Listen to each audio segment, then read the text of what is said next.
Good evening and welcome to the Car, Sim and Race Driver Show.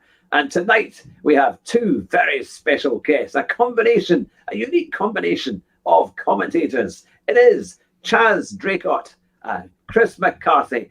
Good evening to you both. Good evening. Good evening. Thank you very much for having us on, Hugh. It's great to be here. Great to be back. Yeah. Shame about the company we have, but we'll get through it. She's not that bad. Yes, we've got live gaming in the background. It's fantastic, isn't it? We're seeing all this live media working all at once.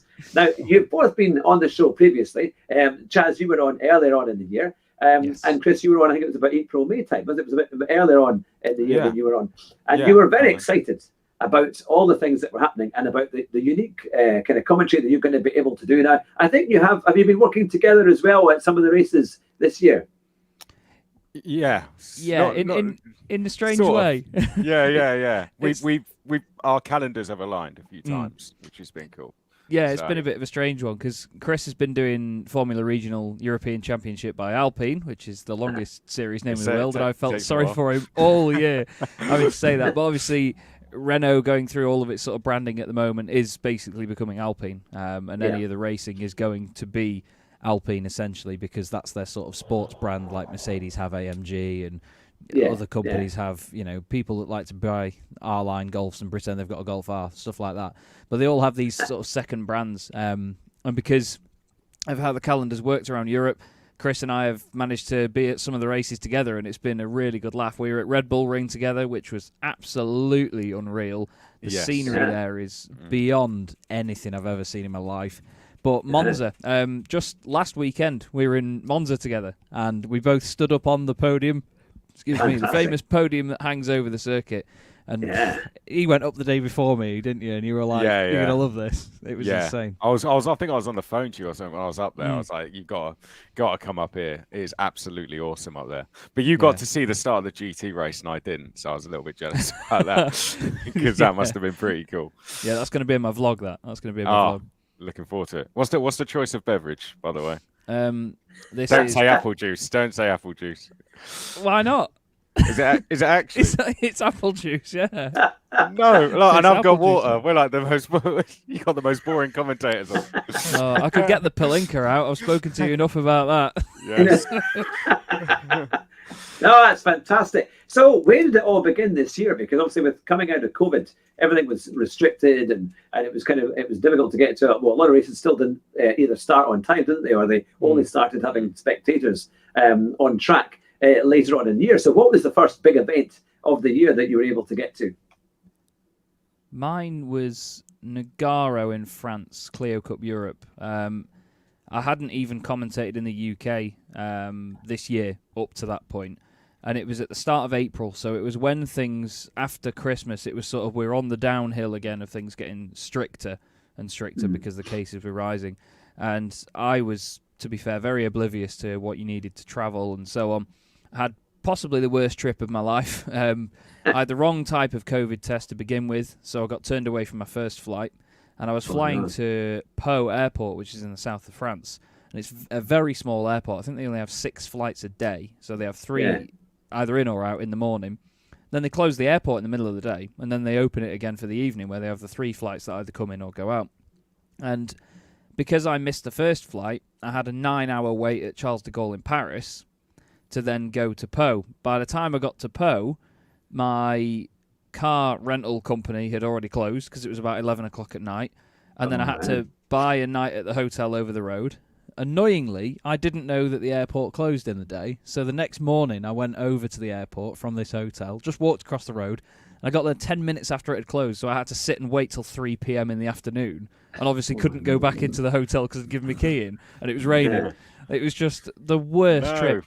And then you have to get a COVID test to come home, which I couldn't get because it was a Monday, a bank holiday Monday in France.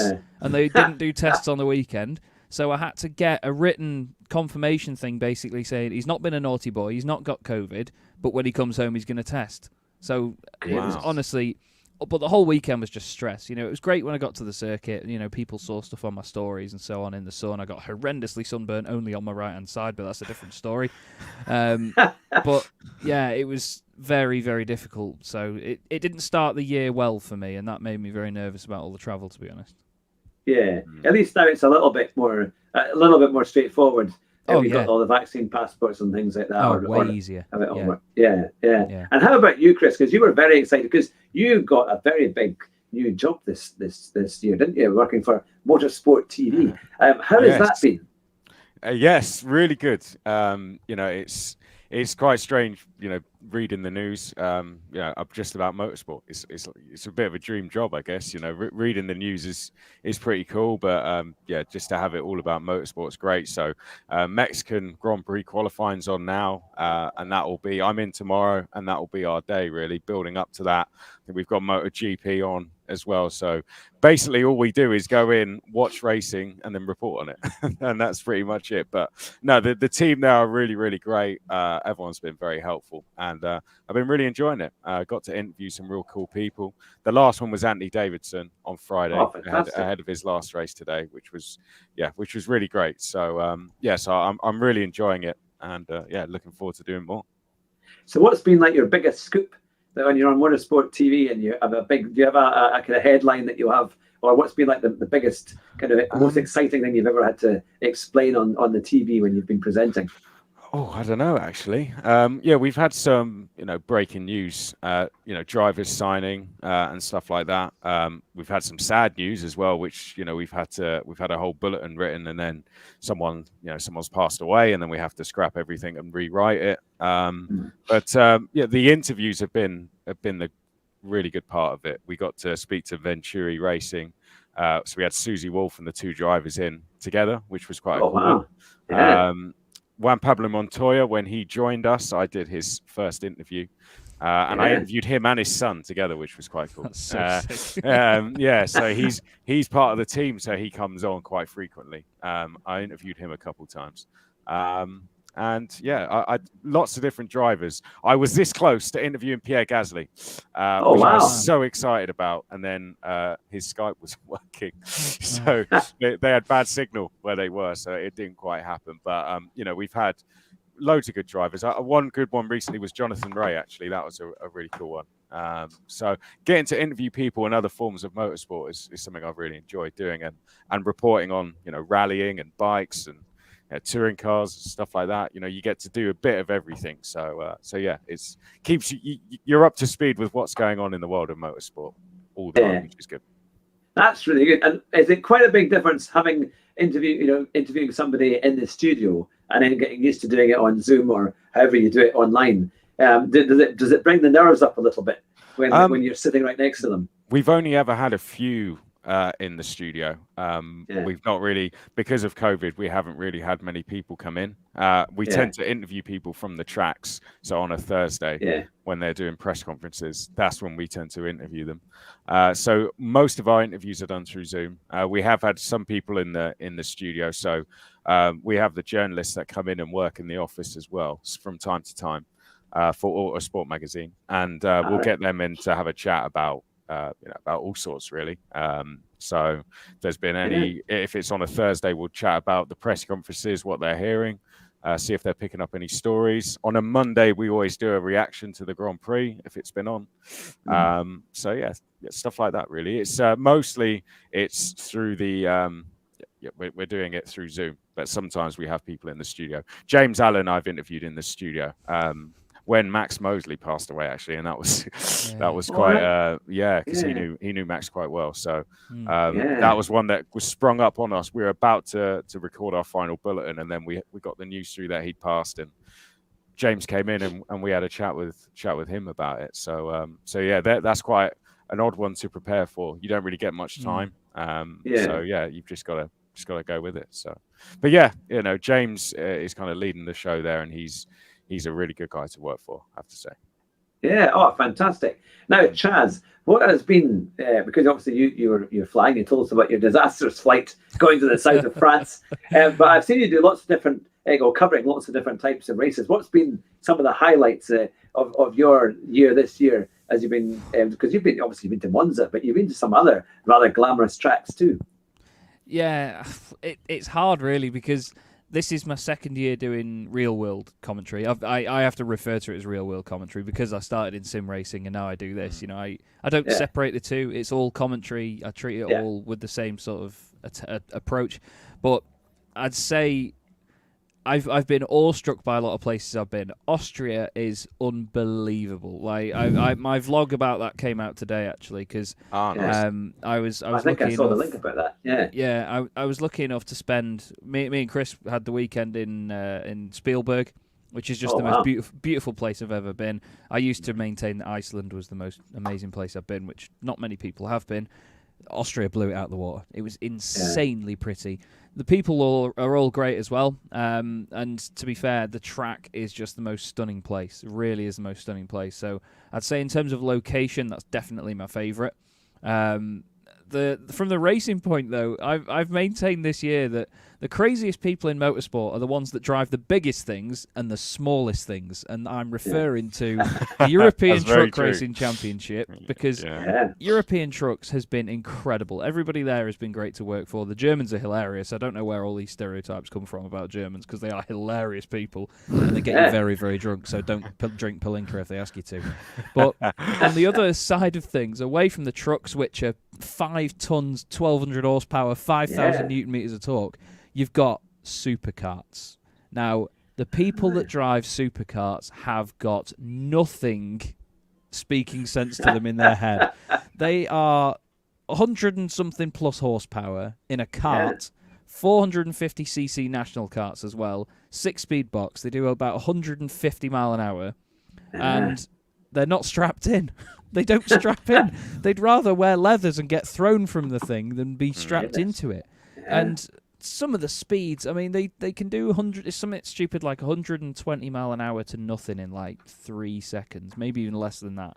And it's frightening. But watching so many different forms of motorsport in person this year has been a real eye opener to me. Like I must admit, I was always quite sort of blasé about certain motorsports and certain series, but the highlights for me have been the biggest things, the trucks, and the smallest things, the little supercars, because they're all just off their heads.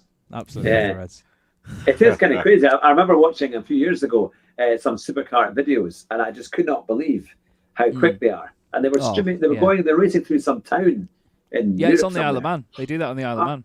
Yeah, and it's just madness. And you just think, my goodness, because if you're not even strapped in, I suppose if you do hit something, you don't want to be, but people are going to fly off into the cart. But at those kind of speeds, and you just see the little camera and everything hearing past you as you're millimeters above the ground. Did you ever fancy having a little shot? If you could? Oh yeah. Well, they do actually have. I can't remember where it is now. Is it called Darley Moor, something like that. There's a guy that has an experience. You can do a supercar experience. It's not in the 450s or the 250 Nationals. I think it's in like a 125 Division 2 supercar. But even still, that'll do in excess of 100 mile an hour. That'll do ridiculous acceleration. Unbelievable handling. There's no suspension. They're just solid. They're on the ground.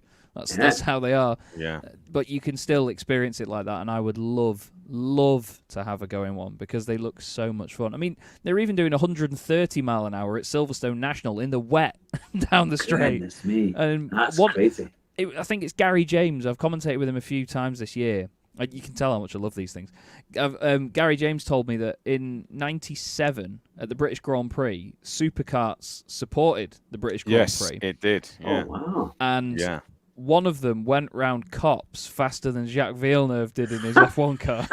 That's how fast a supercar is. You've got to be balmy to drive them. Really balmy. It's insane. That's crazy, isn't it? And then on the other extreme, these huge trucks. I remember years ago watching the truck racing, and like Murray Walker would commentate on it, or you'd get the older commentators doing it, and it just seemed crazy because they just dig up the track. Whether it was in Donington or whatever, or Brands Hatch or somewhere, and you just think, goodness me, there's been nothing left of the track by the time they're finished. It's quite funny actually, because in 2017 they had to resurface Le Mans because they tore the track up. They ripped it up. They ripped it up, the Bugatti circuit, and then they were there again this year in the wet, and they're just But all the guys behind it, I finally got to go out and see them at Misano. I've been commentating from in here this year on that, but I got to go out to Misano, meet everybody, meet all the teams, and see everyone. Got blind drunk on the Sunday night because Norbert Kish won the championship, and they're all a Hungarian team from Revés Racing, and they had Hungarian Palinka, which is it's a drink not many people have heard of, and for good reason. It was you over asked, 18. didn't you? We asked in Monza. You asked the guy behind the bar. Yeah, he didn't have it. He knew what it was, though. He knew what it was. Because there was two guys. It was the Van Amersfoort guys. He was surprised. He was like, "How do you know what that is?" He was like, "You know what Palinka is?" Yeah, because there was two Van Amersfoort. It was when the Van Amersfoort guys were next to us and they were going nuts at the guy because he'd run out of limoncello or something. And I was like, "Oh, that's a shame. Limoncello's nice." And I looked at him and went, "You got any Palinka instead?" And he was like, "How do you know about that?" It's like it's some hidden secret or something. But it's ruthless. Yeah. Well, it certainly sounds. I'm going to say anyone watching this who's wanting to become a commentator is going to be seriously looking at this very glamorous lifestyle of all these big parties after the races. It sounds like great fun, and it sounds like you're partying away like James Hunt used to do back in the old days. I'm going to say this in earshot a bit. I'm not quite womanizing like James Hunt did. No. I was going to say you never quite introduced. You didn't quite introduce Beth, did you? Everyone just would think, Beth, give us a wave. Who's that? There you go. We've got a live gamer there in the background playing Rocket League. It's good to see you, Beth. Looks like you're in the fanciest internet cafe, maybe. Yeah. Isn't it really? Yeah. It's like, I'm not going to say what it's a combination of, but it's internet cafe combined with another sort of establishment.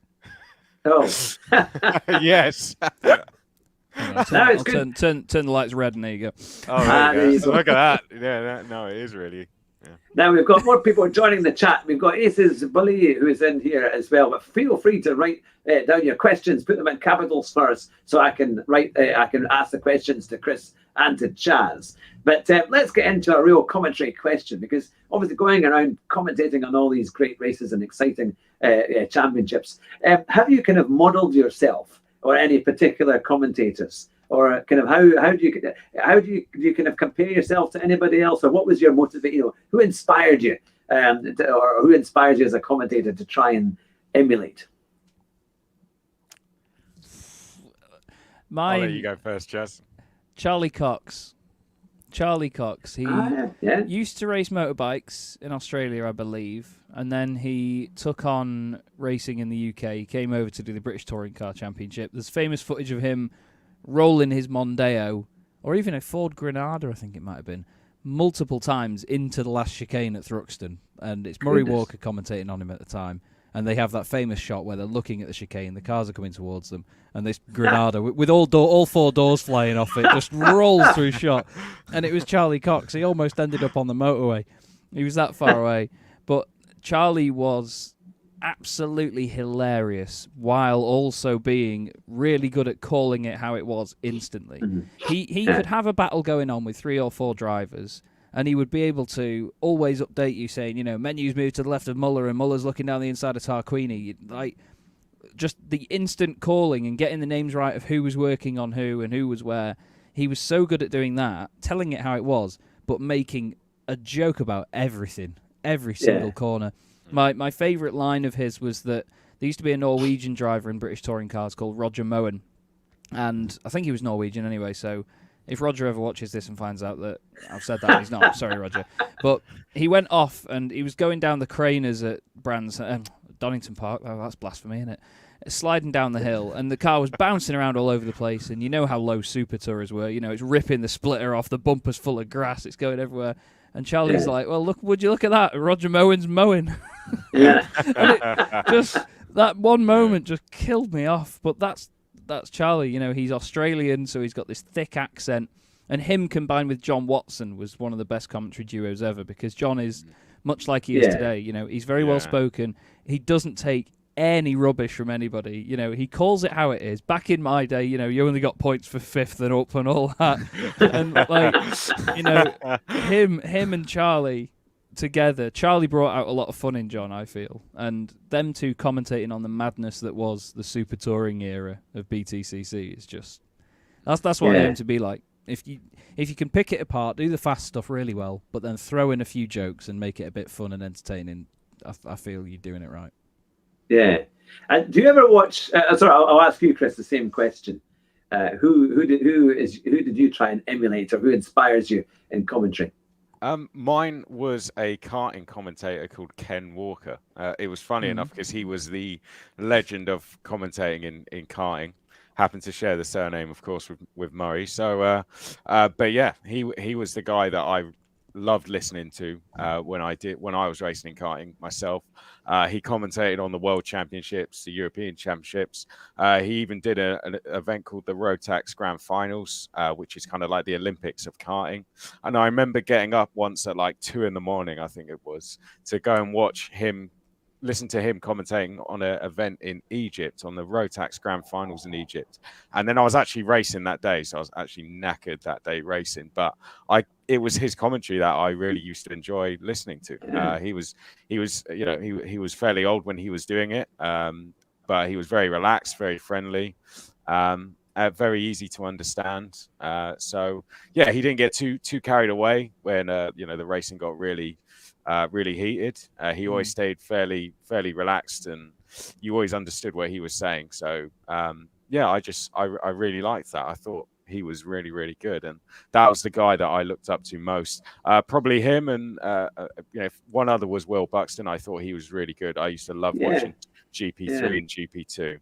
And I thought he was excellent. So, but yeah, Ken Walker was definitely the main one. I got to meet him when I was then doing the European Championships, and he was such a nice guy to meet and gave me lots of advice. So to then go on and do some of the stuff he did was really great. But he doesn't do it anymore. But he is the Murray Walker of karting. Basically, he will never be emulated, and he's the best there's ever been at it, I think. Fantastic. Now, one of the guys in the chat is Rumar, who's a good friend of mine, and we've tried to commentate on the odd race, but he's just been commentating on the EDTM races that he was doing in the Discord group, which is a great series. I think they're on GT Sport, and he's always saying we're the best commentators. Just nobody's noticed us yet. But what advice could you give to us for commentating? What would be the kind of, there was like a top 3 kind of main things that you have to get right? What would it be? I'd say try not to overflex your vocabulary, because a lot of commentators I know, I mean, as much as I talk about him and go on about him, David Addison has got such a great vocabulary that he uses, but he will come up with these words really, really well, and he will just such amazing vocabulary, but he will use it with ease. He won't sort of stumble over himself trying to squeeze more interesting words into things. He will just do it.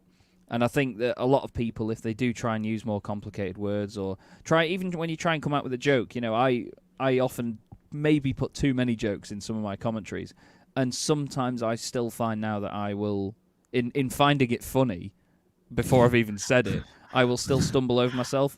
So it's all about making sure that if you are going to use something that's out of the ordinary for commentary, there's a lot of phrases and words that we use day in, day out. We know them by now. I would just say try not to overcomplicate things is definitely How about you, Chris?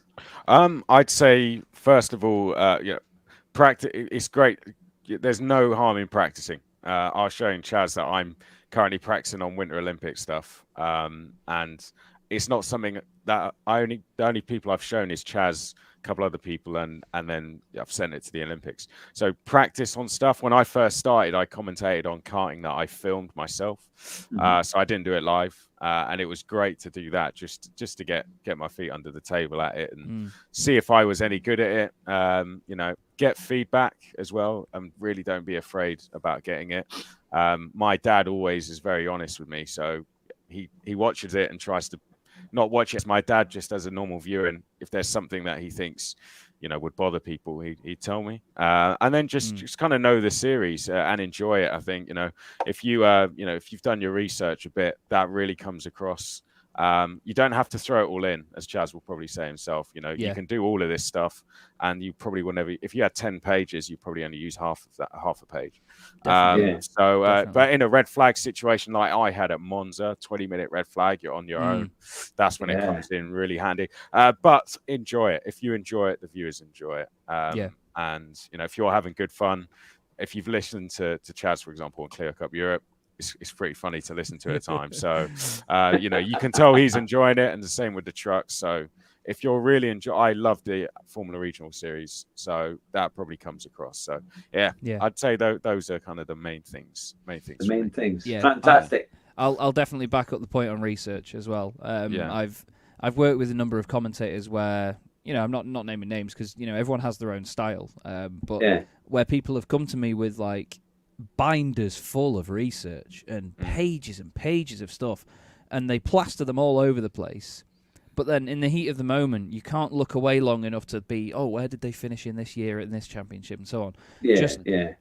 What I tend to do is I will get championship standings. I convert it all to my own little spreadsheet. So I've got the name of the driver, who they're driving for, whatever, their points, how many wins, podiums, top fives, things like that. Because you can just reference them, bang, straight across, know how many. And even if you only reference that at the end of a race, you know, so-and-so finishes third, that's his 5th podium this season.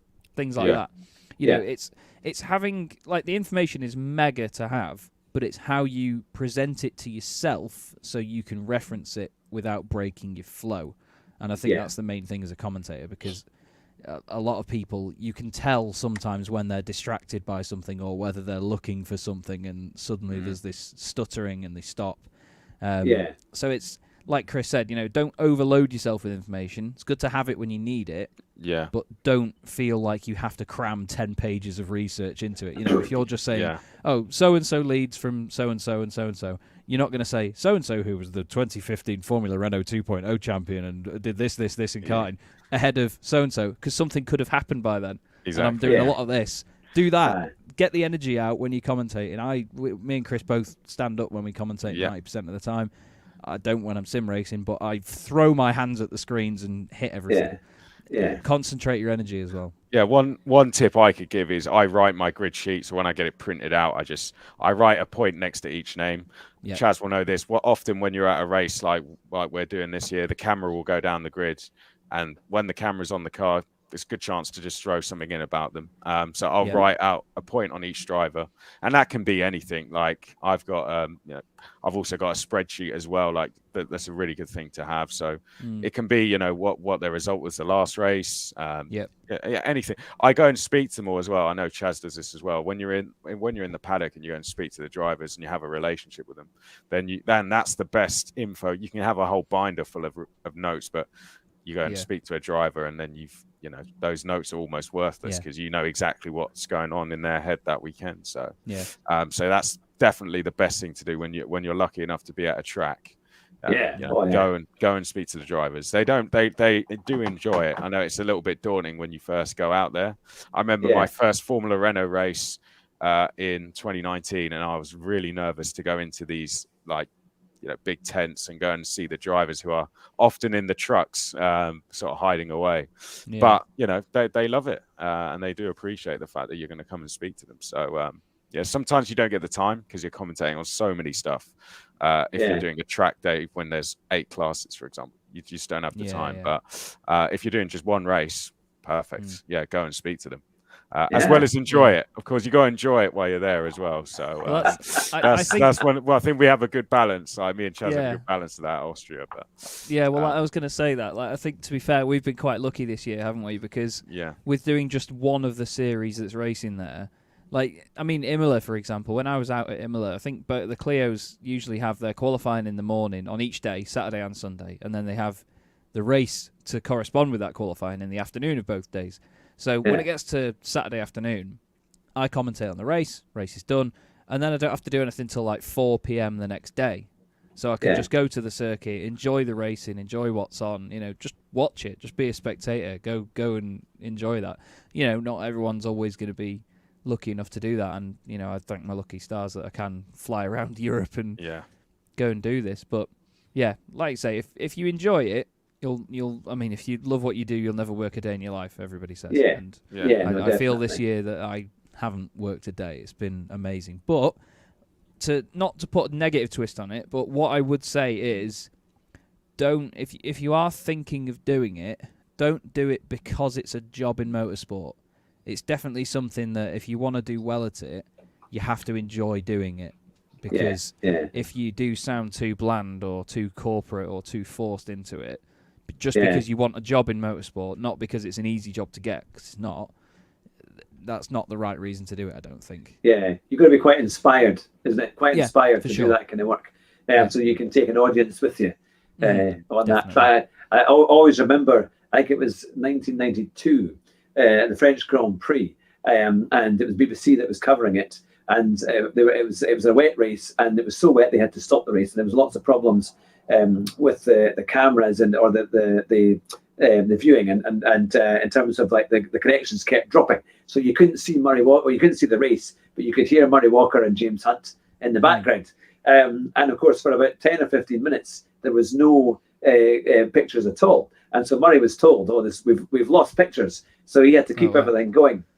And in the meantime, he decided to make a race of it, even though there really wasn't much of one. And he said, "Alesi is closing down on Mansell, and this is unbelievable in the Ferrari. And you'll just have to believe me as I'm commentating here." He made this great story. And then when the pictures finally came back, he was nowhere near. He was miles away. So they were kind of thought he'd obviously just tried to make a bit of a story and encourage people to keep listening while the pictures were away. But he did have a wonderful way of doing it, and I always remember like the Mansell Senna commentary at Monaco in 1992. That was incredible. I remember watching that live, and that was just unbelievable. And then when it was Hill who crashed at Monza in '96, just when he could have won the championship, he could have settled the title, and he spun under one of the bridges. And all of that. So I mean, but he had some great quotes. I mean, I think it was this one when he introduced Monza. I think it was either 1991, and you had Murray Walker, and you had the kind of the rise of the clouds, in the morning time. It looked amazing. And he said, "This is, the history of Monza is totally unique." And was it Formula One history literally oozes from the tarmac. He had all these great lines. Yeah. So have you found that you've got particularly a line that you think people might recognise you with? I don't think so. No, I don't think I do. Not yet. I don't think so. I don't have a starting line or anything like that. I just go with whatever feels natural, to be honest. So eventually they'll come. I don't know actually. I'm thinking about it. I wonder if I do, but I don't. That's saying. Do I, Chaz? Oh yeah. I don't know if you do. No, I'm not sure. I don't think I do. Although when you talk about Murrayisms, obviously there's millions. They're incredible things. I was telling Chris about the fact that I listened to Murray's audiobook. I was listening to it. I started listening to it about a week before he died, actually. And then when he had died, I was like, right, I need to finish this now. I need to listen to this. And I think I've listened to it about 3 or 4 times since as well. Because of all the driving I do, I just whack it on in the car. And I probably know it word for word now. Wow. But he goes through his favourite quotes and things that he got wrong near the end. And one of the favourites that stood out to me is, speaking from memory, I don't know how many points PK's got. And there was another one about... He says, well, this is the 6th race of the season. So far, we've had Melbourne, Interlagos, Imola, Schumacher, and Monaco. Things like that. He's just... The fact that you can get it wrong, and that's why he loved so much for it, is brilliant. And to be fair, in a way, I kind of think that serves as a good example for people like me and Chris, who are still... sort of, we're still going through the ranks here. Chris and I are both progressing well in this, but I think that it serves as a good thing to show that how times have changed now, because if we were to get things wrong like that at the level we're at, that wouldn't be looked on as a favourable thing or a charming thing. That would be, this guy's getting stuff wrong. Like, it's more, you have to look at the business side of it. And I think that shows how times have changed, but it shows how much of a pioneer Murray was, I think. Yeah. I have to say as well, I'm a great admirer of Martin Brundle. I think the way, especially when he was doing his grid walk the last time back in Texas, and then when he got kind of the shove off by that American singer. Yeah, Yes, but he just kept yes. it going, and he said, "I've already asked me. I've already done it." Yeah, he's like, and- you can't do that. He's like, well, I can because I did. Yeah, Yes, that was it. Martin. That's the most British reaction you could have said, isn't it? Like, Isn't it? all the other guys would have said sorry there, I think, but he was like, nah, I haven't done this in a couple of years. So, yeah, I guess making a laugh out of when things go bad is that was a good example of that. He didn't really make a laugh of it, but he turned a bad situation into quite a funny one, really, for everyone turned watching. it into a positive memory. Yeah, so it was. I think he's great at doing those. Doing the grid walks, he's the best at it, 100%. But it must be good fun walking down the grid of the Grand Prix, right? I do like the fact he tries to get a celebrity tour here to kind of answer a question, and either they have no clue as to what racing is about, or they've been obviously invited, and it's the first kind of thing, but he's able to ask them good questions. Yeah, and make something of it. There was somebody, I can't remember who on earth it was. There was a woman at the Monaco Grand Prix a while ago, and he was saying, "Are you enjoying the atmosphere of F1?" She was like, "Oh yeah, it's fantastic. I'm looking forward to the takeoff," or something like that. And he just puts his hand on her shoulder and just says, "It's called the start." And it was just fantastic. But bless him. Yeah, they are great. That's good. He is able to deal with those situations so well, and I think it's kind of it's huge encyclopedia of knowledge as well in racing. Really makes it something. So the two of them, to be fair, with David Croft, I think do quite a good job on F1. So yeah, it's always, I think it's come to quite a good degree. I did like when it was Martin Brundle and David Coulthard. I think when they were at the BBC for that year or two, that was a great combination. I think they were both very, very good. But yeah, no, that's the thing. Now I will go to some of the questions because Ace's Wally has put a question about half an hour ago, and now we've had so many other subjects to cover. But it says, did you get a chance to talk to anyone in the Le Mans 21 virtual race? Did you manage to cover that by any chance? Yeah, I did that. I did. We had someone doing interviews throughout the. Haley Edmonds was doing the interviews throughout the whole race. We had some great guests on that, I have to say. But the team that sort of did the commentary was a really good team to work with. It was basically the World Endurance team, so Martin Haven, Ben Constanduris, Alan McNish, and then myself and Lewis McGlade. So yeah, it was a really, really cool team. Amazing setup that they had there as well. And I think all the professional, from what I heard, the professional drivers were more nervous than the esports drivers. Really? Yeah. Some of them said that that's the most nervous they've ever been before a race. Because I think it might have been Jenson Button, but he was like sat in his living room or something. And he's like, I'm usually strapped in the car. And you're like wired into the car then. You can't hear anything except for the engine. But in that, he might have been able to hear the kids next door or something like that, Yeah, so he's like, he just said it was just he couldn't get focused, and for that reason he was so nervous. So yeah, I think it was him. I might be misquoting, but yeah, I know in general the professional drivers got more nervous, which was quite interesting, I think. Yeah, and have you ever, because obviously you go to these championships, you fly away at the end of the weekend and fly back home, and I've always heard some quite interesting stories from journalists who, when they went to the airport after a race, they would end up meeting some really rather nice surprise guests, or some of the drivers that might just happen to be there. Have you ever kind of met some kind of famous drivers along the way, and maybe had a chance to have a little chat with them? I saw Adam Morgan in a services once. I think that's about it. I'm trying to think, actually. I've seen a couple of the Clio drivers on the Monday at the airport and so on. There was actually a funny moment where I was getting on an escalator in... What airport was I in? What flipping airport? Oh, I was in Vienna Airport. I was getting on an escalator, and Chris will know, the Italian sound guy that did Austria, that did not speak any English whatsoever, didn't even try to speak any English. We had a night. He was a really happy, lovely bloke, but he did not speak a word of English, didn't understand a word of it either.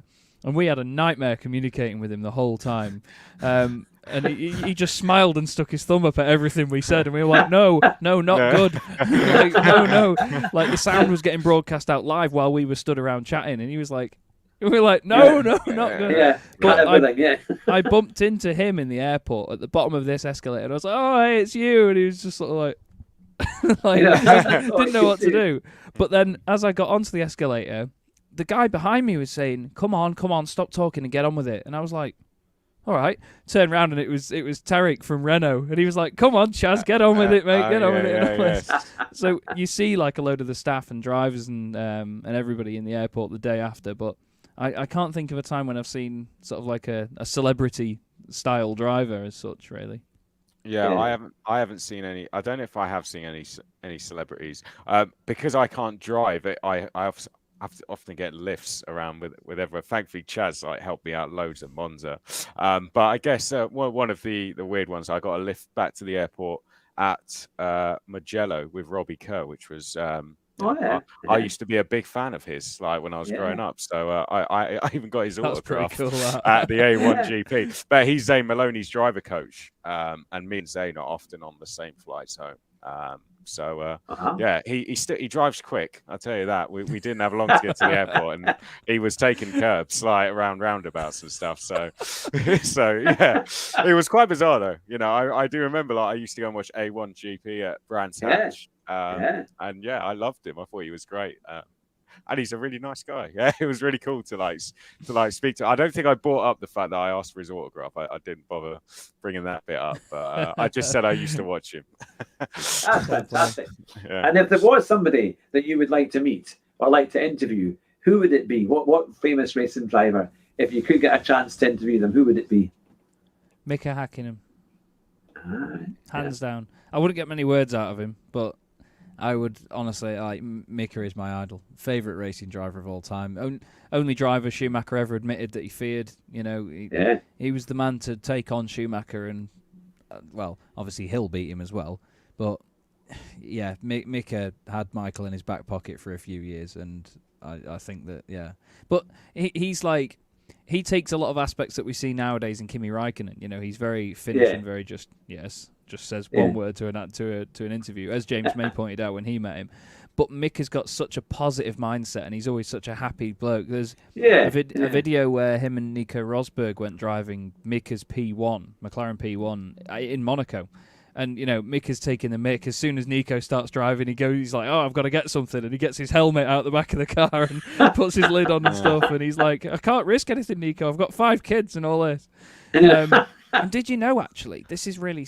When I watched that, I was like, there's no way he's got 5 kids. And then started Googling about him and so on. But one of his trophy cabinets, he had a brand new house built himself, cost him millions. I think he was in France. And one of the lights or something in the trophy cabinet shorted out and burned the house down. So he lost all of his trophies, memorabilia, suits, all sorts. Every sort of physical memory, really, other than trophies that were kept at like McLaren and stuff like that. Yeah, he lost all of it. And I felt so sorry for him, because he's had a hell of a career to come back from that accident and do that. But yeah, the stories and things I'd love to ask Mika would be insane. Yeah. How about you, Chris? Who would be your, if you could meet a racing driver, who would you like to meet? Oh, I don't know really. Robbie Kerr. Yeah. Done. When I started watching F1, you know, Lewis, I started watching it in 2007, and Lewis was the man, wasn't he? So, and he has been since. But I roughly met him at Gran Turismo World Finals he came to, but he was so invested in wanting to speak to all the drivers that me and Jimmy were too scared to go and speak to him. But he seemed like a lovely guy, actually, and you know, not as what a lot of people don't think he is, but he seemed he took a picture of every single driver, and he seemed like a great guy. Matt Roberts did an interview with him, which was really interesting. So yeah, I think if I could interview any driver, it would be him. But well, speaking of meeting good drivers, Chaz, you got to meet Rickard Oh, at mate. Red Bull Ring. Yeah. Oh, Yeah. honest to God, right? I was in. There's been some pretty decent people. Montoya, Rubens as well. Yeah, we met Rubens Barrichello very Wow. briefly. I think Yeah. Dudu hadn't had a very good session. I think Dudu did Dudu in the session, and I don't think he was too pleased. So he was sort of in a bit of a grump. And then there's me going, "Can I have a selfie, Rubens?" in the middle of a tunnel in Austria. But then, but he did it. You know, he put his thumb up and everything. He was like, "Yeah." I said, "Have a good weekend," and he sort of said, "Yeah, go away." But after that, I think it was in the hotel room on the. No, it was on the Friday night, actually, in my hotel room. I was just going through Instagram, and I follow Rickard Rydell on Instagram. I grew up, as you could tell by me mentioning touring cars before, like BTCC was like my He drove the F1. Volvo, didn't he? He drove the Volvo did. estate. Yeah, he drove the 850 in 1995 with Jan Lammers, and then he won the title in a Volvo S40 in 98, drove it in 99 as well, then drove for Ford, and then disappeared after that. But I saw on his story that he was at Red Bull Ring with he was with Dino Begnovic, the Swedish driver. He's doing a lot for Dino, and Dino's a great chap. We had a good laugh with him at the awards dinner and so on, despite the worst day of his racing career probably. Yeah. But that's a different story. So I thought, you know what, you don't ask, you don't get. I'm going to message him and just say, Rickard, you don't know me, but I'm commentating this weekend at Red Bull Ring. I've been a fan for a very long time. I used to watch you in Supercars and so on. It'd be great if I could just pop round to the Premier awning and just say hello. Would that be all right? And he messaged back like straight away. He was like, yeah, that's fine. He's like, I'm going to be there all day. We've got our race at this time and this time, so probably busy around then. But if you come about 4 o'clock, I'll be there and we can have a good catch up and stuff. And I was like, oh my God, I'm going to meet Rickard Rydell. And he was great, wasn't he, Chris? Like, he was so lovely to chat to. He was genuinely interested in what Chris and I are doing because he commentates on Formula One in Sweden. So he commentates too. So he knows what we have and what we do. And he was genuinely interested in what we were doing in our careers and so on. And I was just like, I didn't know what to ask him, but he told me that he still has his championship-winning Volvo S40 in his house. So he's got this huge white room, gorgeous, immaculate white room, and he's got the Volvo parked, like, in a white garage. But then at the wall, up the back, he's got all of his race suits on a massive, long hanger. And then 3 stories tall, with his office overlooking the whole thing on a balcony at the top, he's got all of his trophies, taking up the entire wall of his house with this immaculate Volvo at the bottom. Oh, it's just unbelievable. But it looked pretty cool, yeah. Yeah, it was really, really cool to meet Rickard. And he was, people sometimes say don't meet your heroes, but like Rickard was so sound. He was great to speak to, and interested in what we were doing as well. He made sure the whole conversation wasn't just about him. It was brilliant, really brilliant. I was taken back by that. I remember meeting Russ Swift, who used to do stunts for a lot of the Top Gear videos. Jeremy Clarkson, and even on the early Top Gear programs, he did like the Montego advert way back in the 80s, well before your time, Chris. I think, Chaz, you may have seen it. It's very funny. If you've not seen it, it's a great video. I know the one. Oh, you need to go. It's very, very funny. But I was at a big do at Ingliston because it was 30 years or even more than that since they closed Ingliston racetrack outside Edinburgh. And we were invited up, and they had lots of famous people like Jackie Stewart and others who were up there, who were kind of doing a milk float race, which is one of the things they used to do. But then there was Russ Swift, he was doing stunts. And by this time, his sons have all grown up, and they're all now doing more stunts than he does. But I got a chance. I was just across the road, and I thought, I'll go and say hello to Russ Swift. And it was just magical because he's exactly as you would imagine him to be. And he was just this, quite kind of Geordie, kind of laid-back guy. And he just went over all the big things that he had done, like the Montego advert, which everyone must ask him about. But he did all sorts of incredible stunts, and he did autocross and all sorts of stuff. But it is great when these guys they're such good characters as well, and that's what makes motorsport, I think, so special. And when you hear of the stories, I remember reading of one guy. It was in Chris Hilton's book about Ayrton Senna, and this was way back it would have been the late 80s, early 90s, and it was just about a lady who didn't really follow Formula One but knew who Senna was, and she was in an airport one day, and he happened to be getting a normal flight. So in those days, it wasn't all private jets. As it is now in many cases. And there he was just sitting there waiting for his plane to go. And so she went up and started talking to and he was quite happy to talk away. But when you think now, good grief, who would believe you if you'd said, you've got 10 minutes in a gate at some airport somewhere with the legend that was Ayrton Senna. What would you ask him?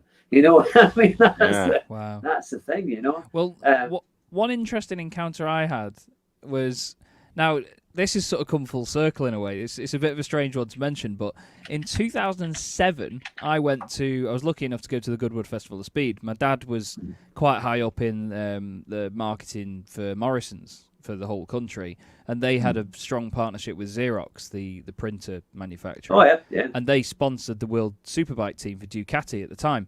So they had a hospitality. My dad managed to get us some tickets. We took my uncle as well, leathered it down all weekend.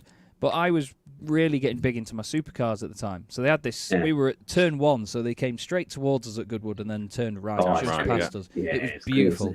And we were up on a little balcony, so we were like overlooking it. And this bloke came and stood next to me, and I was only 15 at the time.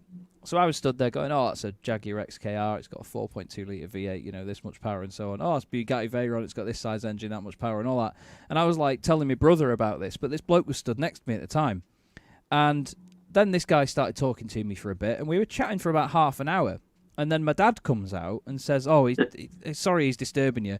And this bloke turns around and he's like, no worries, old boy. It's all good. It's all fun and games. The boy knows a lot. And then my dad goes, oh, my God, I'm so sorry. I didn't realise who you were. It's an absolute pleasure. And I was stood there going, who's this bloke? It turns out it was Derek Bell. Oh, so wow. I was just like, what? Really? But now I commentate on Sports 2000 in the UK, the club of which he is the chairman. So they've got their awards dinner in January, which somehow I've managed to end up hosting. And I'm wondering whether Derek's going to be there and I can be. Wow. Do you remember that little idiot that you spoke to at Goodwood in 2007? And it'll be like, here he is. Look at him now. He's got fat and he's got a beard. Look at him.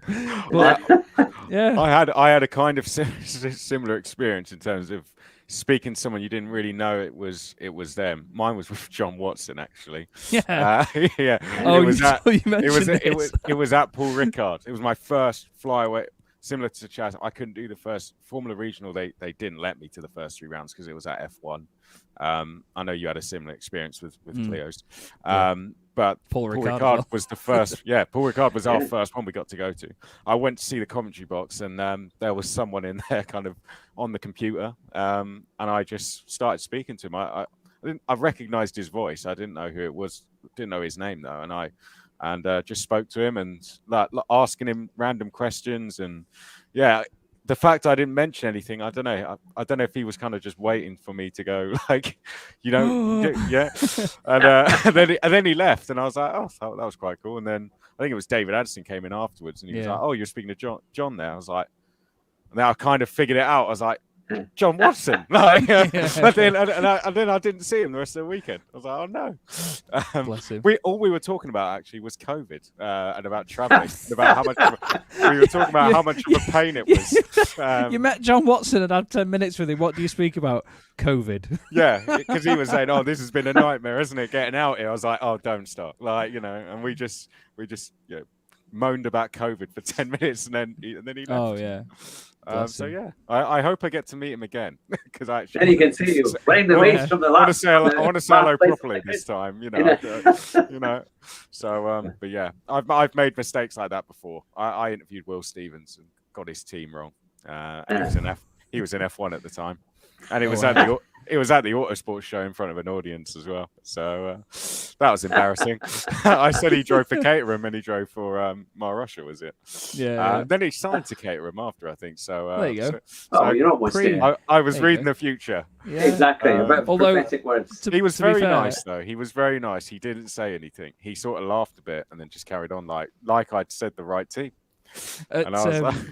I'm gonna expose this live on air, but Chris had his own little Murrayism at the Alpine Formula Regional. Did I actually say races, not rounds? No, it was the fact that you got it the other way around. So the line, Chris had done an amazing job at preparing beforehand, getting all these stats and everything ready. I still don't know how he remembered it all because he did a great presentation for the end of season awards for Freca, and I somehow managed to get dragged along, and I was just sat in the corner with me. I had my Renault trophy and everything. Yes. I was sat in the corner like, oh, with my little cup of Coke. But he was going through this presentation, and I think he'd won. Gregor Saucy had won 7 out of the first 8 races. He'd won. Season. I think he'd won 7 races in the first 8 rounds. Yeah, or something like Wow. that. Yeah. But Chris turned that into a true Murrayism and said he's won 8 out of the first 7 races. yeah. And I was sitting there and my drink in the background. I thought I then said rounds. You see, Yeah. afterwards I was like, "Oh, that went perfect," and then you were like, "Wait, what was that about?" So it's exactly the same as the Will Stevens one. But it's moments like that though that it's still a humorous thing. Like no one else looked at that and went bad. Everyone looked at that and went, "That's funny." I like that. But, That's the great thing about it, isn't it? If they can look at it and laugh, because it is a good thing and it is funny, and these things happen, but it makes it for a more memorable night as well. Because these things, and you want it to be enjoyable. So people, hopefully, they expect a few jokes and a few little slip-ups here and there, or something to make them laugh along the way. Yeah. I had a great one at an awards where I say it was a great one. It was actually quite an awkward moment, really. But I was given the wrong result for this championship. And you can imagine when you go to these awards, it was an awards dinner, and they come, the people come and, they're there to enjoy it. They get their moment when you call them up. And the guy who I called up was the champion was actually second. And the guy who was the champion, I didn't even have him on the list. This guy comes up, we call this guy up, we do the guy in third and second. At this point, the eventual champion knows that this is all going pretty bad. And then I call the champion up. He comes up and I go to ask him a question. And he said, actually, you've messed this up completely. I'm not the champion. He's the champion. Points this guy out that sat on a table over there. And then that table then stood up, applauded it. And then he just left and walked off. I was like, and I looked at the organizers. They're like, I don't know. I was like, oh no. Well, you're totally left in the next lurch, category then. And when you're doing awards, there's no you just got to keep rolling. Yeah, it was absolutely awful. Yeah, I was going to say you can't say something like, well, there was a steward's inquiry afterwards. Investigation. At the end, I kind of said, like, should we do something else for this guy? And they said no. They said he didn't want to. I was like, okay. So it was absolutely horrible. To just then move on and get, I don't know, cadets were up next or something like that. Get them up. Quickly Rory Walker said. So anyway. So make sure you have the right names when you do your awards. That was awful. But, also, it looks really bad if you had recognised that something wasn't right along the way, you couldn't really say out loud, "Hang on, the result's not correct," because it makes it look as if you're giving the wrong results or you're choosing your own results. So you're kind of limited as to what you can say. Yeah, I think there was an appeal after the last round, and then the result changed. And I just got it from online, and it hadn't been updated. So a little bit embarrassing. But there you go. If I were him, I would have just continued it. Like, I actually was champion. But turned out they were good pals, like him and the other guy. Me. So but he completely threw me under there. So well, good fun though. It was funny. Oh, fantastic. Now, I've got a little race that I managed to record a little bit earlier because I thought when you two were coming on, I need to pick a race so I can test your commentary skills. Oh, no. Oh, no. Well, hopefully this will work because there's a chance of No, you never get paid on this show. No, Oh, dear. But I want to show the audience your skills here and what it's like to be top commentators here. So I've got a race. It is at your favourite track. It's the Spielberg. It's the Red Bull track in Austria, and it's a wet race in a Group 4. So give me 2 seconds. I will put on the video. Oh, no. This is the moment where I really quickly Google Red Bull Ring track map. Yeah, I'll tell you what. I have a story. Always print your own one, right? Because Chaz, do you know Antonio? Yeah. Yeah. No, I'm going to throw him under here completely, right? I was doing a race at the Red Bull Ring. It was my first race abroad, International GT Open, right? And I printed off a track map. I had it in my bag, and then just before the race, Antonio said, "Here's a track map. I printed it off for you." Right? Oh no. He printed off the old one when Niki Lauda curve no. was at turn 4 or 5. Obviously, now it's the first corner. And that whole race, for an hour, I called that corner the wrong corner Niki Lauda curve. And when I went back to watch the race back and like have a little listen into it, it did not go down well, understandably. Well, it was awful. Awful. I was actually commentating on a sim race at Bathurst. I think it was the Finding Speed race. And someone in the chat started arguing with me about the fact that I had the cutting and quarry the wrong way round. But I was like, no, look, this is the track map I've got. Like this is how it is. And then everyone in the chat, suddenly loads of Australians just piped up and started all having a go saying, oh, I do track days there all the time and this is quarry. It's like, I don't care. I've got this on my track map. Like, this is what I've got. That's what I know it as. I've watched the real races and that's what they call it. So I'm doing that. I go by numbers now. I called Lake. I called Lakeum, and everyone was like, "What's this guy on about?" That'll be the thing. Well, what it Rumar has asked. Probably, anyone watching this be like, why did they hire this guy? Honestly, like, I just go by numbers now. Easiest way. That's the thing. Well, it only lasts about 7 or 8 minutes long. It's in the wet, which was a very rare combination for a Gran Turismo, but it was done a couple of months ago, and we're in the Group 4. So I start 5th, Jim but Clark. I won't tell you. Oh no! Look at that, Jim Clark's at the back. Oh, sweet. Oh yes. Well, that's always a good person to race against. So I'll do this. I'll put it on the big screen as well, so everybody can see it. So here we go. I will be handing over to Chris McCarthy and Chaz Draco. Right, you lead, lad. What? Me? Yeah. Okay. Right. Here we go then. Gran Turismo Sport. Red Bull Ring. Hugh Hat-Trick. What is that car? I don't know what that car is. Subaru. The Budget Bumblebee there from Hugh Hat-Trick, 5th place. We've got McCoy Estaclan on the front row with Broken Cornetto. That's the best username I've ever seen. And we're away already. And this looks like it's going to be this is actually the shorter loop of the Red Bull Ring as he adjusts his track map. Yes. Yeah. Remember where Niki Lauda curve is, okay? Yeah, it's up the hill. We've got HB414 just behind Hugh on row 3. Look at the conditions, though. The spray in the air, rife as these guys make their way up to Niki Lauda curve at the top. But to be fair, Chris, this is not going to be easy in these conditions here. Even Hugh having to go already. He's number 13, though, unlucky for some. Oh, yeah, there we go. And they cut that out, actually, in F3 and F2. You don't run that number. Anyway, back to the race. Hugh Hat-Trick into, let's call that turn 2. Yeah. Not a good gap behind at the moment, but the King ahead, I think, is about to execute someone ahead of him in Poland machine. Hopefully it's not his wife. Hugh Hat-Trick with a gap behind, and up towards the final 2 corners we go then. A little bit of defensive from the King ahead, but looks like the top 5 are escaping. Quite interesting that the car in front's got yellow headlights as opposed to the Xenons that Hugh's running on. It's always run a little bit wide there. You want to be careful on painted surfaces and AstroTurf and all sorts when it's wet. The circuit itself is slippery enough. And look at that. Hugh gets a nice little cut back down the inside, moves into 4th place on the timing. It's all kicking off in the background. And there you see King NA gets a track limits penalty of a second as he's run wide into the final corner there. That's surely for the advantage he could have gained getting onto the straight there, Chris. There's more cars off in front. Broken Cornetto's outbroken himself. Yeah, the dreaded track penalties you get at the final 2 corners, mostly at the last corner here around the Red Bull Ring, as Broken Cornetto has... Oh, no. It's a shattered Cornetto. Oh, no. That's not how you want him, is it? No. No, Broken Cornetto has gone. He's defrosted. Right. Yeah. Right, now we're going to come up to Polar Machine is our next target. The guy behind's going to serve a penalty. Oh, no. What have we got a half-second penalty for? Half-second penalty. For painting that car yellow. Yes. Polar Machine has one as well. All of this is going to play into the hands of McCoy.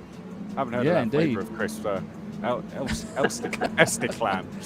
Yeah, McCoy Estaclan at the front then, thinking this is far from Spanish weather, but what we've got right now is the legendary old battle, Subaru versus Mitsubishi, or, well, actually, it's not a broadcastable name is what my mate calls them, but either way, it's bits of tea, as you can imagine. Either way, Hugh closing right up now. They're break-even on penalties at the moment. As long as they're half a second or more ahead of HP414 behind them, then they'll be okay. Looks like Polar Machine's got a little bit deep into the right-hander. I've realised by now with Hugh's progress, he's probably showing us this race because he wins it. But either way, third place at the moment. Still unlucky for some 13, doing a good job through Worth he goes. Polar Machine a little bit out of shape, using all of the road though. And obviously here, Chris, in wet conditions, you've got to use different lines. Oh, the penalties are served now. So that's all out of the way and done with. And he's closing up more and more, but McCoy Esteclan's gone. McCoy Esteclan is off into the distance behind, and the penalties not having too much have an effect. Oh no, Polar Machine's gone wide, and Hugh Hattrick's gonna come through and pick up another place. Lovely stuff, up into second now. Only one car ahead of him. 1.1 seconds off his best time that time round, but still, he got an overtake done in the process. McCoy still way up in front. You can say his resume so far is ridged with talent. Wow. McCoy's going to have to throw this one off the road now to lose this race, surely. He's absolutely off into the distance. Did someone else just go off? I don't know. I think we got someone plenty pelted going the on. wall. It wouldn't be an unusual thing to happen. It's Gran Turismo. Happens all the time. It's very, very true. Very true. Right, up to the final two corners we go then. And into the penultimate corner, brake slightly in the middle of the circuit. Don't want to brake too much on the racing line. Take that curb a little bit. Don't use too much runoff though. That's where the penalties can come. Here it's all about the exit, so early braking and round the final corner. Polar Machine about to fight back. I'd argue about the balance of performance with these cars. That wing on the Evo is much bigger than it is on the Impreza. Personal best for Hugh as he goes up the hill. He's not got his rain lights on though. I tell you what, Jonathan Palmer would absolutely have his pants down over that, to be fair. Although there is actually one at the bottom of the car. I'll let you off there, Hugh.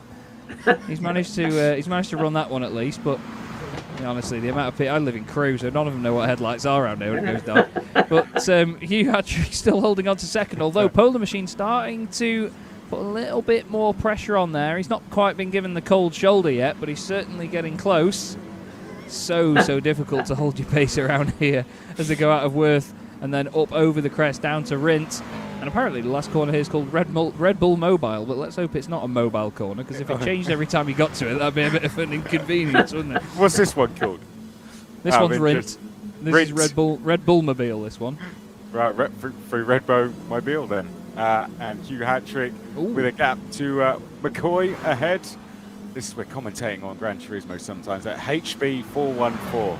Get that out quickly in one sentence, right? HB14 on King A92, and already they've gone by and crashed into the wall by the time I said it. Broken Cornetto still a bit further down the order. He's got Ban ahead of him. Yeah, well, look, he's not got a ban ahead of him in his career. But either way, Cornetto looked good early on, but he's dropped down quite a lot. McCoy Esteclan still the race leader at the moment. And look at that, purple sector from Hugh Hattrick at the start of this lap. Seems that unlucky 13 is not holding him back. Windscreen wipers absolutely going for it. Probably the fastest thing on the track right now. But Polar Machine has dropped away a little bit now. He's got HB414 right behind. But any second now, we're going to get McCoy Esteclan going on to his final lap, Chris. Hugh Hattrick has stolen all the limelight in this race, hasn't he? We haven't really seen much of anyone else. I was thinking more Lemon, really. Yeah, well, we will do this though. We'll stick the cameras on Hugh for the entire race. I don't know how much he's paid the organisers, but it must be a lot. yeah. But up through Nicky Lauda curve for the final time. Great place to go and watch a race up in the grandstands there as well. Yeah. Not when it pelts it down though. It did leather it down. Yeah, we were stood there in the sun. The next minute, don't wear white trainers when it does. The food there was pretty nice. There's a nice food stand at the first corner as well. Pizza Lagos. Pizza. You have a good memory. Wow. So who's leading? I'm McCoy. Esteclan. I think there's only one corner to go. Just going down through Rint right now. You can see on the track map in the top right, the blue arrow at the front is McCoy Esteclan.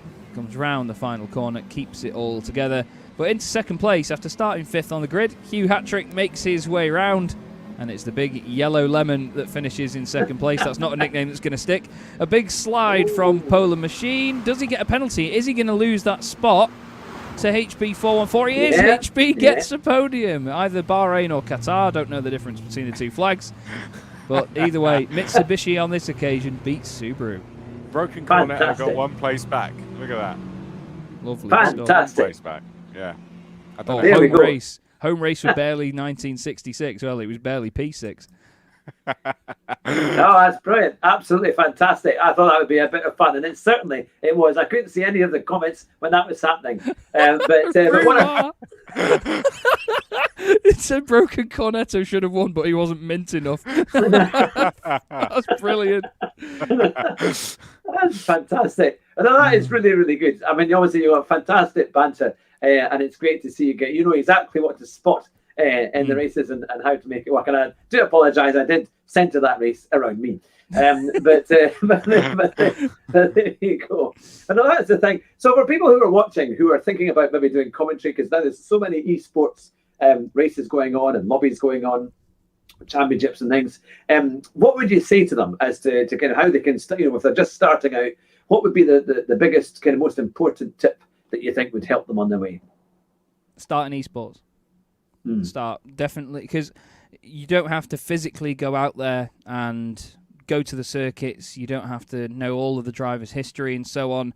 In esports, it's actually really. I'd sometimes argue that esports commentary is more difficult as well, because I agree with you can't keep up with what all the drivers are doing because there's more of them. There's more leagues that you don't even know exist on the sim that you go on.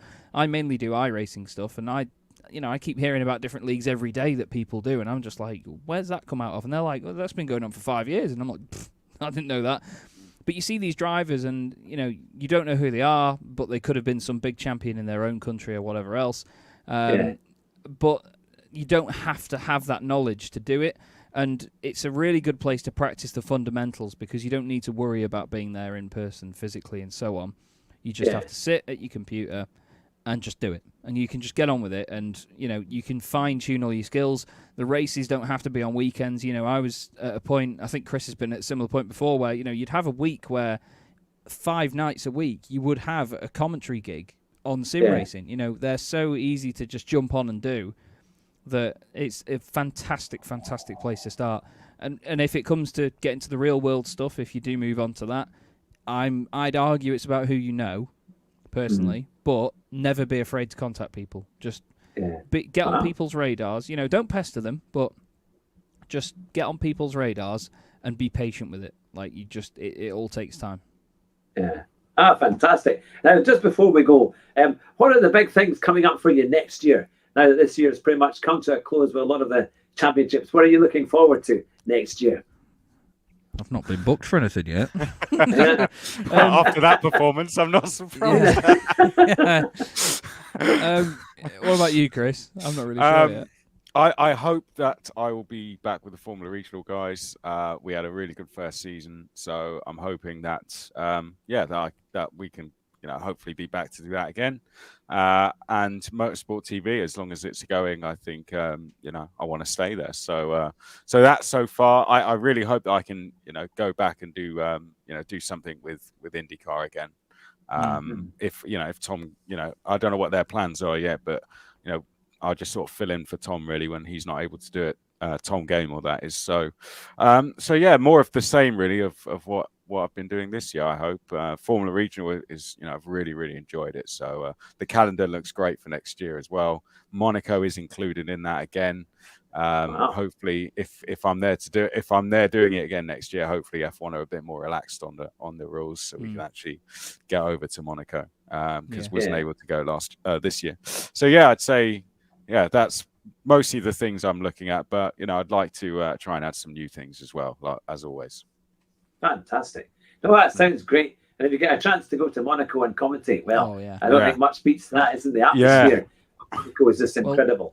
It would be awesome. Yeah, I mean, they put the cars quite far away for the feeder series. I think they have a proper drive, don't they? I saw a video about that. Yeah, I think it's in a what is actually an indoor kart track. It's like an old car park, 2 stories high, and they just that's you. But it takes takes a good 10-15 minutes to get down to the circuit. You're really far away.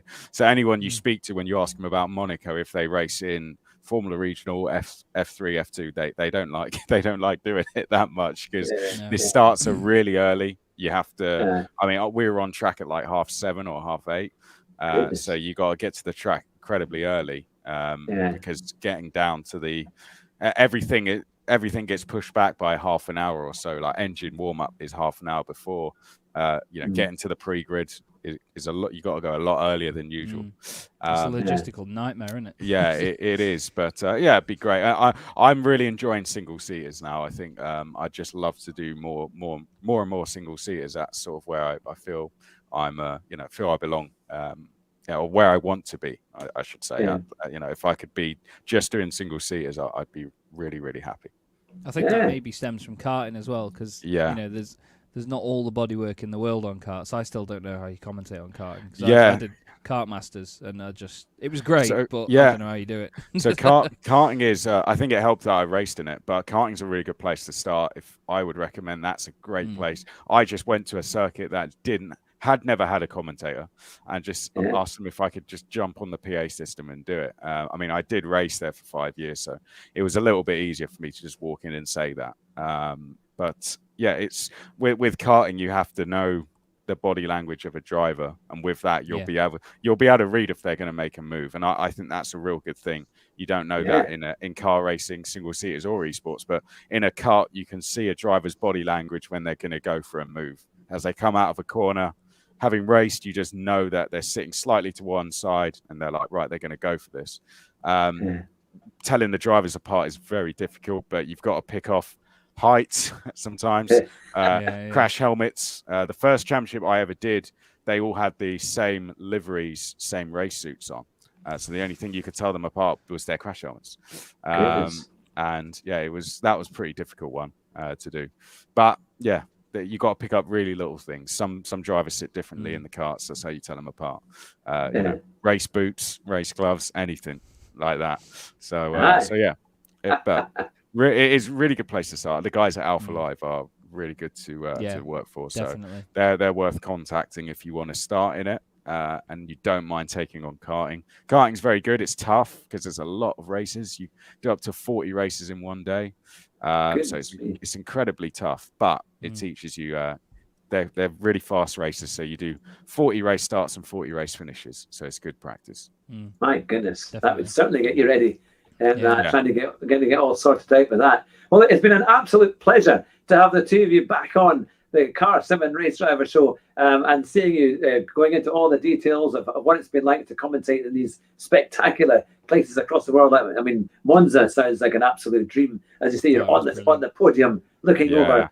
You can just imagine what it must be like when the Tifosi are underneath the car and for thousands and thousands of them along the start-finish straight. But no, you've had an amazing time, and I'm sure everyone watching today will be enthralled by what you've been saying, and also by your commentary on the race that we did earlier, which was very kind. I thought I'd spring that on you just in case you said no before. I thought it would be a chance, but I thought it'd be a bit of fun as well to kind of add to the show. But no, it's been absolutely terrific to have you on the show. So please stay on the line as we close it for the moment. But to everyone watching, thank you very much. You've been watching the Car Sim and Race Driver Show with two legends of commentating. It is, of course, Chaz Draycott and Chris McCarthy. Take care, everyone. Drive fast and try not to crash. And if you do, you might just win the race at the first corner. Bye just now.